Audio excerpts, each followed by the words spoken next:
Ang simpleng pag-upo ng matagal ay may malalang epekto sa ating kalusugan. Ayon sa pag-aaral, ang sobrang pag-upo ay hindi lamang nakaka-apekto sa ating katawan kundi pati na rin sa ating isip. Ito ang Kaalaman Studios. I-like, comment, share at subscribe para sa mas maraming kaalaman para sa ating kalusugan. Sa video na ito, tatalakayin natin ang 10 dahilan kung bakit dapat nating iwasan ang pag-upo ng matagal. Tara, alamin na natin. Una, nagbibigay ng mahihinang binti at puwetan. Kung hindi natin ginagamit ang ating mga binti at glutes, humihina ang mga ito. Ang sobrang pag-upo ay nagdudulot ng muscle atrophy o paghina ng kalamnan. Kapag nangyari ito, mas mataas ang tsansa ng injury sa ating katawan. Pangalawa, pagdagdag ng timbang.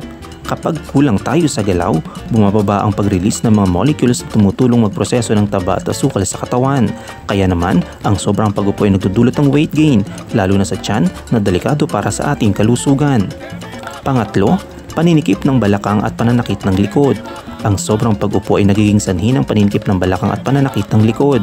Kapag hindi tama ang postura habang nakaupo, maaaring magkaroon ng compression ng sa spine na nagdudulot ng chronic pain.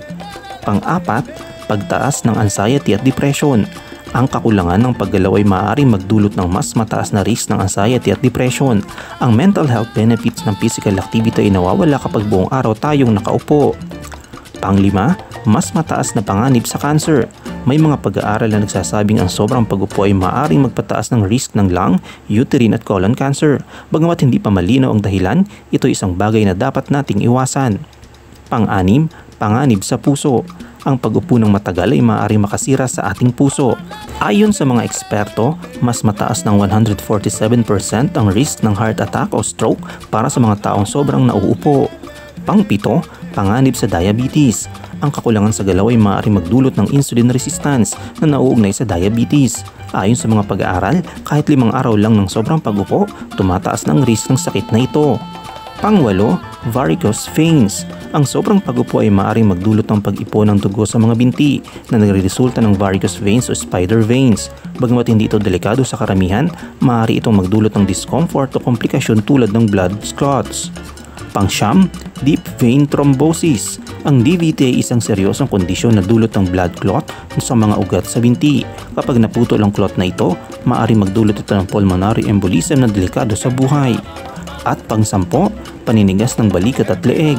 Ang sobrang pag-upo, lalo na kapag nakatungo sa screen, ay nagdudulot ng paninigas ng leeg at balikat.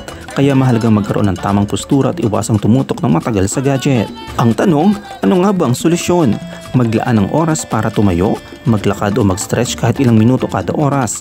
Tandaan, ang simpleng pagbawas ng pag-upo ay malaking tulong sa ating kalusugan.